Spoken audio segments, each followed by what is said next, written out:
So I'm single and I have no luck with dating. My fortune cookie said you will meet a tall, dark strangler. I've been doing a little online dating. I'm on OkStupid. Have you seen me? Because my picture's up, and had some coffee dates.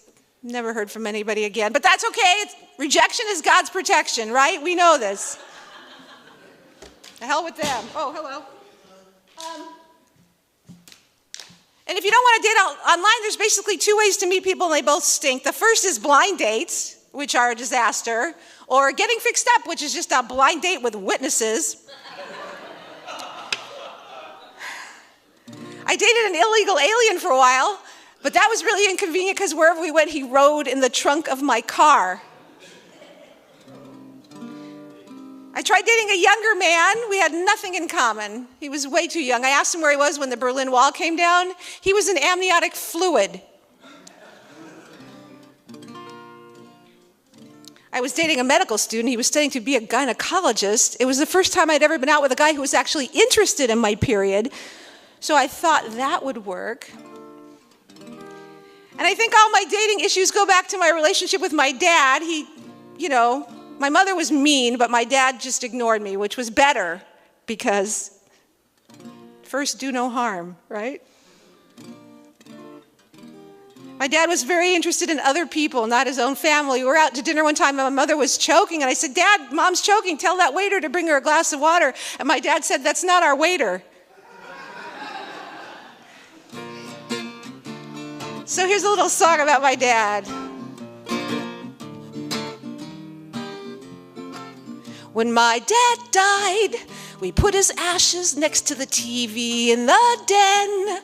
My mom thought that he'd like to be close to his best friend.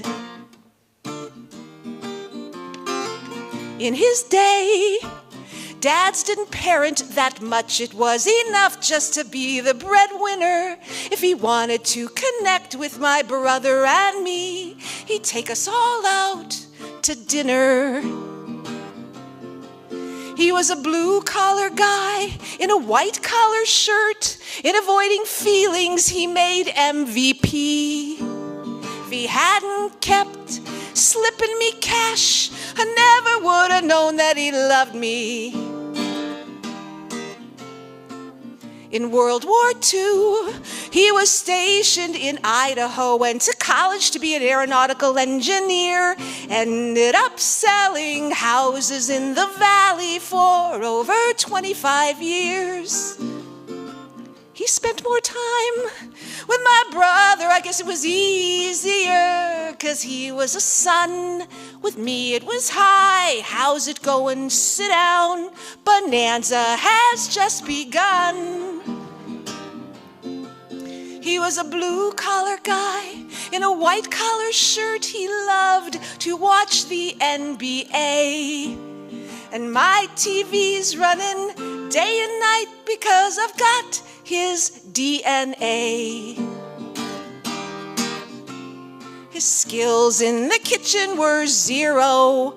He once ordered carpeting that made my mom cry. His tastes ran to short-sleeved polyester shirts and a dazzling array of clip-on ties. They say a girl ends up marrying her father. Well, if this is true, why I tremble with fright. 'Cause out there is a man in Kmart shoes who's lining up to be my Mr. Right. He was a blue-collar guy in a white-collar shirt, but he came home each night consistently. And looking at it now, I understand.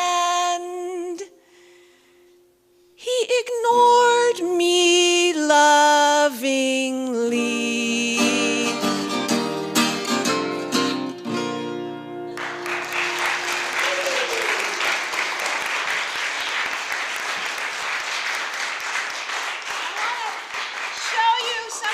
Father's actual ties from his extensive tie collection. So I have like 30 more of these. And he used to hang them on a really fancy tie rack in the closet. And I used to open the door and mock him by pointing at the ties and yelling, "Dad, look," and laughing and falling on the floor. And he would laugh too. Now, some of these say like Save On, $1.45, Penny's Towncraft. One of them says Zodies. See? And Zodies. And he would wear these to go to work. As like he was in real estate. He would show property in these ties. And he wore short sleeve shirts, polyester shirts, and then the clip-on tie. And he would actually buy his shoes at Kmart. And he had money, he could buy shoes. But he chose to get vinyl shoes at Kmart. And very considerate of others, he would try them on in the store and he would not separate the string. And he would just walk in them like this. Not to cause a problem.